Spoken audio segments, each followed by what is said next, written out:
Mengawali hari dengan inspirasi dan ilmu di Embun Pagi.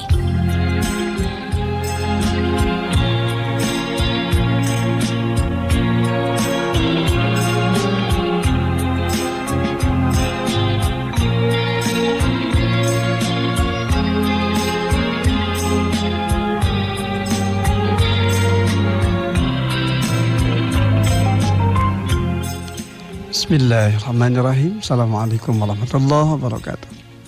Alhamdulillahilladzi hadzana li hadza wa ma kunna linahtadiya laula an hadanallah. Asyhadu an la ilaha illallah wahdahu la syarikalah wa asyhadu anna Muhammadan abduhu wa rasuluhu la nabiyya ba'dah. Dengan rasa alhamdulillah senantiasa kita panjatkan puji dan syukur kita kepada Allah Subhanahu wa taala. Di kesempatan pagi hari ini, hari Jumat tanggal 12 Juni 2020, bertepatan dengan tanggal 20 Syawal 1441 Hijriah. Seperti biasa di agenda pagi kita, Embun Pagi, mengawali hari dengan inspirasi dan ilmu. Insya Allah kita akan senantiasa terus berbagi ilmu, berbagi pencerahan, menghadirkan kehidupan kita yang makin syarat dengan makna ibadah dan karya amal soleh. Sebuah titian kehidupan yang tentu saja akan senantiasa menghadirkan kemuliaan, keberkahan, bahkan ampunan insya Allah SWT. Tidak lupa kita senantiasa sampaikan doa-doa terbaik kita untuk saudara kita, karib kerabat kita, bahkan tentu saja untuk kedua orang tua kita yang masih hadir dalam kehidupan kita yang saat sekarang ini sedang terbaring sakit. Semoga Allah SWT senantiasa memberikan limpahan kesehatan, kesabaran, dan keikhlasan di atas segala sakit yang derita, dan tentu saja menjadikan sakit sebagai kifarat penebus di antara segala dosa dan kesalahan. Allahumma rabbana syafi bil ba'sya isfi anta syafi la syifa illa syifauka syifaan la yughadiru saqama. Dan juga untuk saudara kita, karib kerabat kita yang saat ini sudah dipanggil menghadap Allah Subhanahu wa taala, terlebih tentu baik kedua orang tua kita doakan semoga Allah Subhanahu wa taala melimpah curahkan bagi mereka dengan segenap rahmat, berkah, dan ampunan. Pertama tentu baik kedua orang tua kita yang selama ini telah begitu banyak berjasa melewatkan hari-hari mereka di dalam menanamkan benih iman di kehidupan kita. Kita doakan mereka menempati tempat yang terbaik insya Allah Subhanahu wa taala. Untuk saudara kita, sahabat kita yang saat ini sedang berhadapan dengan banyak persoalan, banyak masalah, kita doakan semoga Allah Subhanahu wa taala membuka jalan keluar dari jalan keluar terbaik yang tentu akan senantiasa menghadirkan nilai keberkahan di sepanjang hidup dan kehidupan. Senantiasa terbangun jiwa husnudzon, berbaik sangka kepada Allah. Betapa di balik setiap persoalan, di balik setiap masalah yang dihadapi, sejatinya Allah Subhanahu wa taala senantiasa akan menghadirkan hikmah demi hikmah yang tentu saja kebaikan demi kebaikannya akan senantiasa memancar di sepanjang hidup dan kehidupan. Lebih tentu dalam situasi kondisi kita masih berhadapan dengan wabah COVID-19, kita berdoa kepada Allah, berlindung diri kepada Allah, semoga kita senantiasa diberikan keselamatan dan senantiasa dilindungi dari berbagai bala dan bencana. Allahumma inni a'udzubika minal barasi wal junun wal judam wa min sayil asqam. Ya Allah, sungguhnya aku berlindung kepadamu dari penyakit belang, dari penyakit gila, dari penyakit lepra, dan penyakit buruk, serta penyakit yang membahayakan lainnya. Dengan rasa di kesempatan pagi hari ini, insya Allah materi kita masih berlanjut pada apa yang kita kupas di hari Selasa yang lalu ya, terkait dengan beruntungnya hamba-hamba Allah yang beriman. Kita merujuk kepada apa yang Allah firmankan di dalam surah Al-Mu'minun ya, surah ke-23. Kita baru sampai di poin yang ketiga, walladzina hum lizzakati fa'ilun. Terkait dengan hamba-hamba Allah yang mendapatkan keberuntungan, ini tentu saja mendapatkan jaminan, yakni mereka-mereka yang pertama tentu pondasinya adalah kembali kepada keimanan. Karakter mereka digambarkan di surah Al-Mu'minun dimulai pada ayat pertama hingga ayat ke-11. Karakter pertama mereka adalah orang-orang yang khusyuk di dalam salatnya, kemudian mereka-mereka yang menjauhkan diri dari perbuatan dan perkataan yang tidak berguna, dan mereka-mereka yang menunaikan zakat, membangun empati pada sesama untuk kemudian menghadirkan nilai-nilai kemanusiaan yang utuh di dalam setiap langkah hidup dan kehidupan. InsyaAllah hari ini kita akan kupas di poin yang berikutnya, di poin yang keempat ya, terkait dengan keberuntungan hamba-hamba Allah yang beriman. Karakter mereka adalah mereka-mereka yang pada poin keempat, walladzina hum li furujihim hafidun. Dan orang-orang yang melihara kemaluannya illa ala azwajihim aw ma malakat aymanuhum fa innahum ghairu malumin. Kecuali terhadap pasangan mereka atau hamba sahaya yang mereka miliki, maka sungguhnya mereka tidak tidak akan tercela. Faman ibtagha wara'a dzalika faulaika humul adun. Tapi barang siapa mencari balik itu ketika mereka berzina dan sebagainya, maka mereka itulah orang-orang yang melampaui batas. Generasi poin keempat ini kita diingatkan kembali betapa Islam senantiasa menjaga muru'ah, senantiasa menjaga kehormatan diri, dan oleh karena itu mereka-mereka yang senantiasa memelihara dirinya dari perbuatan keji, tentu saja mereka adalah orang-orang yang beruntung. Di ayat ini Allah SWT memberikan penjelasan bahwa sifat dari orang mukmin yang beriman itu adalah mereka yang pasti akan menemukan kebahagiaan kalau mereka senantiasa menjaga kemaluannya, farjinya dari perbuatan keji, seperti perbuatan zina, kemudian mengerjakan perbuatan-perbuatan homoseksual maupun perbuatan-perbuatan lain yang tentu saja tidak dibenarkan menurut syariat ajaran agama Islam. Dan ini tentu saja menjadi bagian dari nilai-nilai hidup yang akan makin mengangkat harkat martabat manusia agar berbeda dengan makhluk yang lainnya. Allah SWT telah memberikan kepada manusia dengan potensi akal dan fikir serta ruhiyah untuk bisa memilah dan memilih mana perbuatan-perbuatan yang diperbolehkan dan mana perbuatan-perbuatan keji yang harus ditinggalkan bahkan dijauhkan di dalam kehidupannya. Ketika mereka menginginkan adanya hasrat penyaluran secara biologis, maka tentu saja Allah SWT memberikan kepada manusia dengan jalan keluar yang sesuai dengan fitrah kemanusiaan. Oleh karena itu jalur pernikahan yang sesuai dengan aturan hukum-hukum Allah, tentu saja ini adalah bagian dari upaya untuk makin menjaga kehormatan diri dan menjaga dirinya dari perbuatan-perbuatan yang terlarang. Allah SWT memberikan jalan keluar kepada manusia untuk bisa menyalurkan hasrat biologisnya, tentu saja karena ini adalah bagian dari fitrah, namun tentu saja disalurkan kepada aturan-aturan yang sangat jelas yang akan membawa kebahagiaan dan kemuliaan. Oleh karena itu barang siapa yang berbuat di luar yang disebutkan dalam kaitan hukum pernikahan yang secara jelas tentu saja memberikan ketenangan dan kemantapan hati untuk mendapatkan nilai-nilai ketentraman hidup, demikian juga cinta dan kasih sayang yang kemudian berujung pada keberkahan. Tatkala itu tidak dilewati, kemudian mereka lebih suka kepada perbuatan yang keji, maka mereka itu masuk kategori orang-orang yang melampaui batas. Nah, ini yang kemudian harus senantiasa difahami bagaimana menahan ajakan hawa nafsu tentu saja harus senantiasa bisa terkendalikan kecuali kepada perkara-perkara yang hak dan benar serta dibenarkan menurut aturan Allah Subhanahu wa taala. Dan ini tentu saja pintunya melewati pernikahan. Dan Islam tentu saja mengajarkan bahwa pernikahan itu sendiri sesungguhnya merupakan bagian dari upaya untuk tetap menjaga manusia pada derajat yang unggul, pada derajat yang sesuai dengan apa yang dikehendaki oleh Allah SWT. Maka manakala manusia mencari di balik itu ketika mereka melakukan perbuatan zina, maka mereka masuk kategori orang-orang yang melampaui batas. Faulaika humul adun. Walladzina hum li amanatihim wa ahdihim raun. Dan sungguh beruntung orang-orang yang melihara amanah-amanah dan janjinya. Nah ini kriteria dari mereka-mereka yang mendapatkan keberuntungan dari hamba yang beriman. Yani mereka-mereka yang senantiasa memelihara amanah dan janji yang dipikulkan kepada dirinya serta menepati janjinya itu. Sebagai hamba Allah tentu saja banyak amanah-amanah yang harus kita jaga, kita pelihara, baik sebagai pribadi, tentu saja kita bertanggung jawab kepada Allah SWT atas apa yang kita lakukan.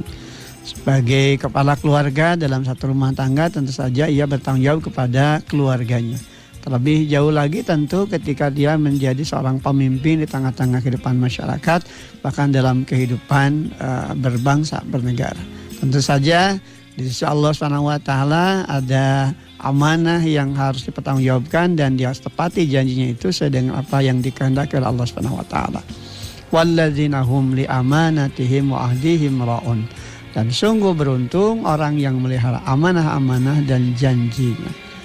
Dengan rasa di ayat ini Allah SWT memberikan penjelasan tentang sifat dari hamba yang beriman yang beruntung itu. yakni mereka yang senantiasa memelihara amanah yang dipikulkan kepada dirinya, baik dari Allah SWT maupun dari sama manusia. yakni manakala mereka dititipi dengan amanah tanggung jawab kepemimpinan, menjalankannya dengan seadil-adilnya dan menghindarkan diri mereka dari segala perbuatan kezaliman.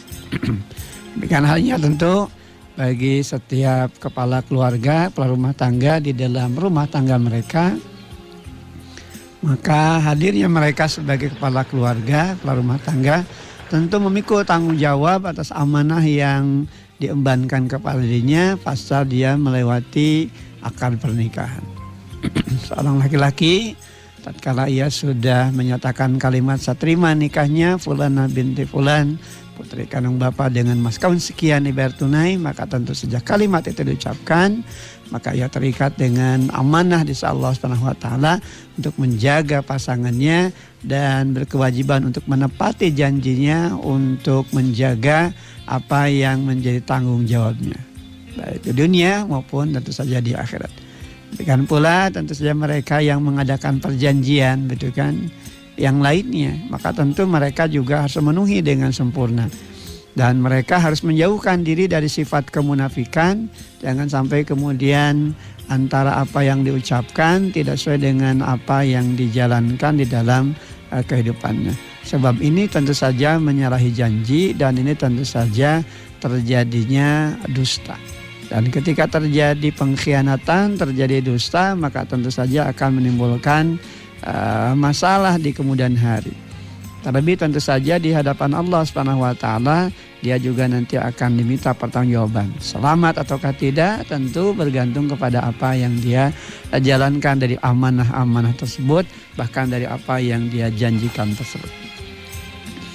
Dengan rasa ini diantara bagian-bagian penting yang tentu harus senantiasa diperhatikan, sejak bagaimana setiap pribadi muslim menjaga salatnya, ya kan, bagaimana salatnya senantiasa khusyuk dalam arti memahami apa yang dia baca, demikian juga senantiasa memperhatikan waktu-waktu dari agenda ibadah yang harus dia lakukan. Demikian juga menjauhkan perbuatan diri dari perkataan-perkataan atau sikap-sikap yang tidak berguna dan membangun empati kepada sama.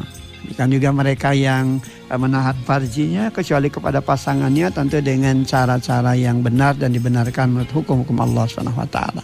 Sehingga manakala mereka mencari di balik itu, ketika mereka berzina, ketika mereka melakukan penyimpangan atas fitrah Allah, maka tentu mereka akan menemukan kehinaan. Bahkan mereka masuk kategori orang-orang yang melampaui batas. Demikian juga mereka-mereka yang menjaga amanah-amanah dari janji-janji mereka, tentu saja ketika mereka jalankan amanah itu dan mereka penuhi janji itu, maka mereka pasti akan mendapatkan keberuntungan. Dan yang berikutnya pendengar saya, walladzina hum ala shalawatihim yuhafidun, serta orang-orang yang melihara salatnya. Siapa mereka yang melihara salat? Yakni mereka-mereka yang tentu saja tidak hanya tepat waktu ketika dia menjalankan ibadah salat, tapi tentu saja mereka-mereka yang betul-betul bisa menjadikan salat itu menghadirkan asar perubahan di dalam sikap hidup dan kehidupannya.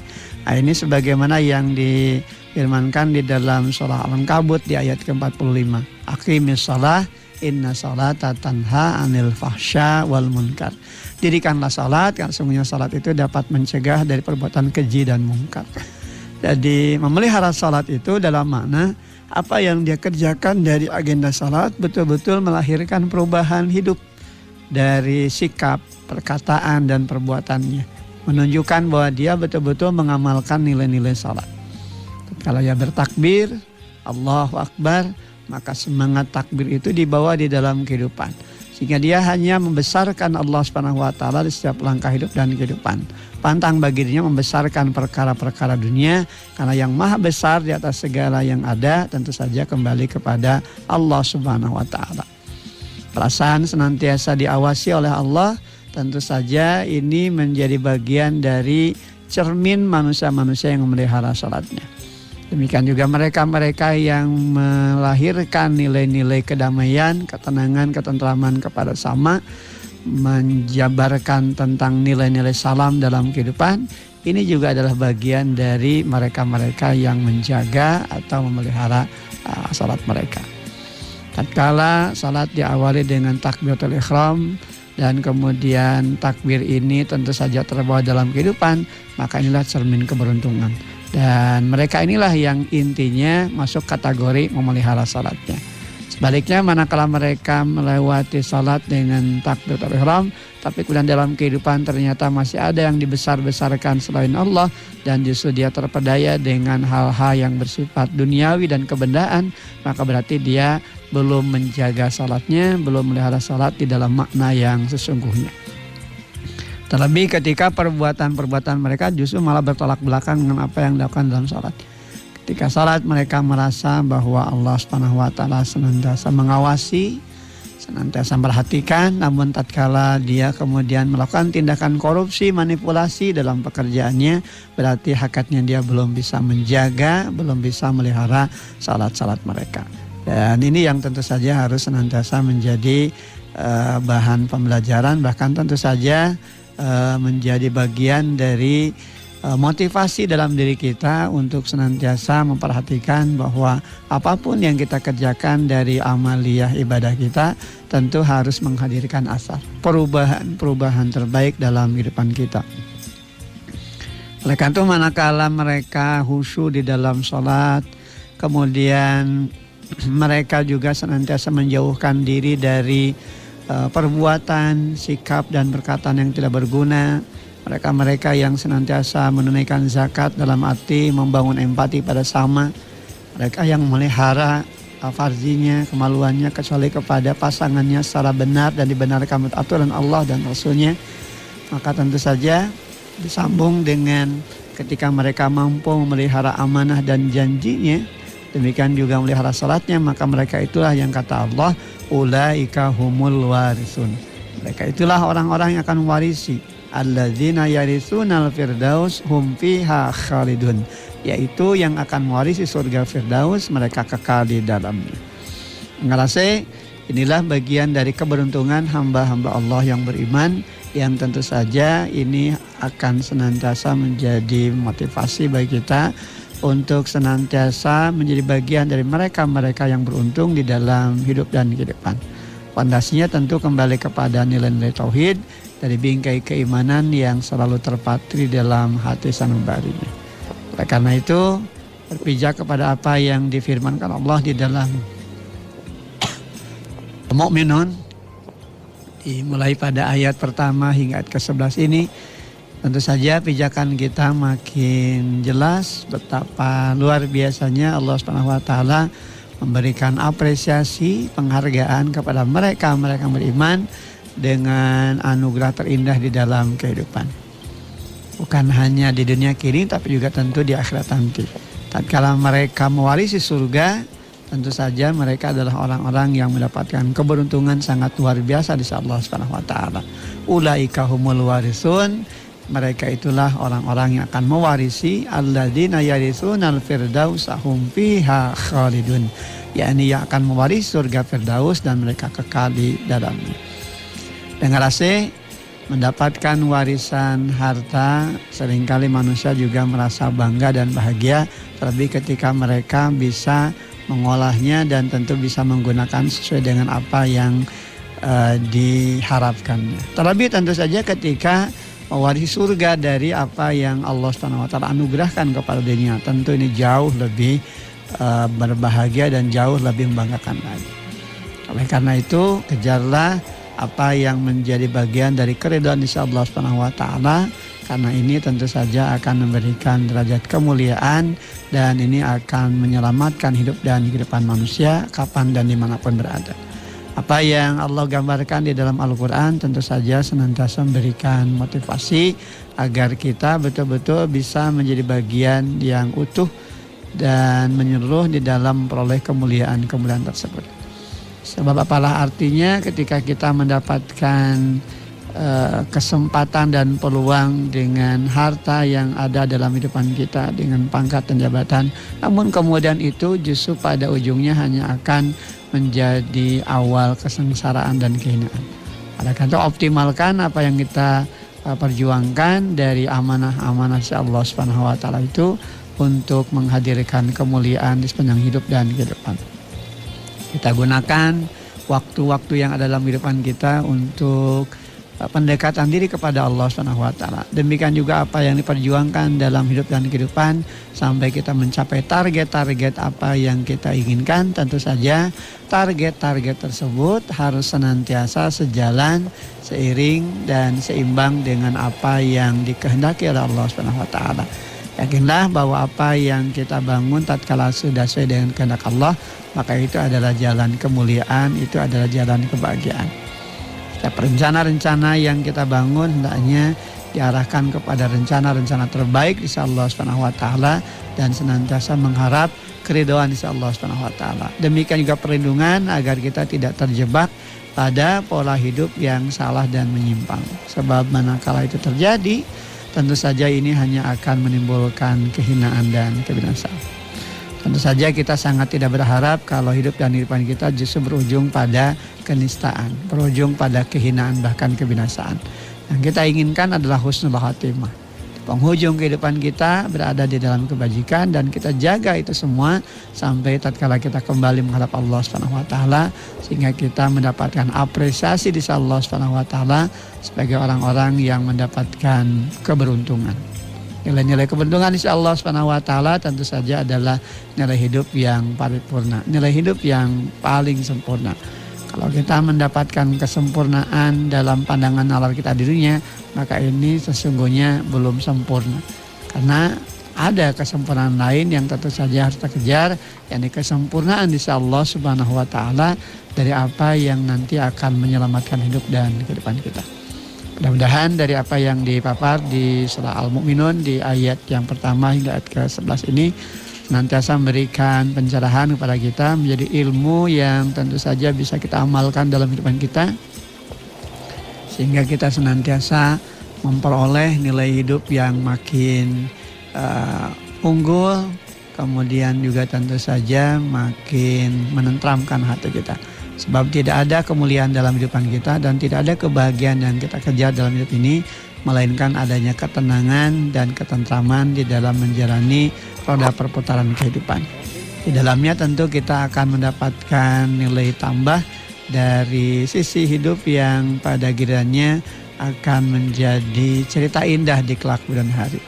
Maka penghujung kehidupan kita tentu saja harus menjadi bagian dari penghujung kehidupan yang penuh dengan makna, penuh dengan kemuliaan. Jangan sampai justru berujung pada kehinaan dan kebinasaan. Betapa rugi, hina bahkan binasa manakala kita terus-menerus berada dalam target-target hidup yang hanya ditujukan pada tujuan dunia semata dan kemudian melupakan tujuan akhirat yang sungguhnya menjadi bagian dari apa yang harus kita cari dan kita perjuangkan. Maka Islam memberikan panduan bagaimana hidup harus dijalani, bukan salah hidup, tapi hidup yang kemudian memberikan gambaran penting dari hikmah-hikmah yang akan berbuah kemanisan di dalam kehidupan. Dengan saya demikian apa yang disampaikan, kita sudah berada di penghujung acara kita Ambon Pagi dan tentu saja apa yang kita lewati dari perjalanan waktu ini senantiasa kita harapkan selalu di dalam ridho, rahmat dan berkah ampunan Allah SWT. Terima kasih atas segala perhatian. Mohon maaf atas segala kekurangan. Aqulu qouli hadza wa astaghfirullah li wa lakum. Walhamdulillahirabbil alamin. Assalamualaikum warahmatullahi wabarakatuh.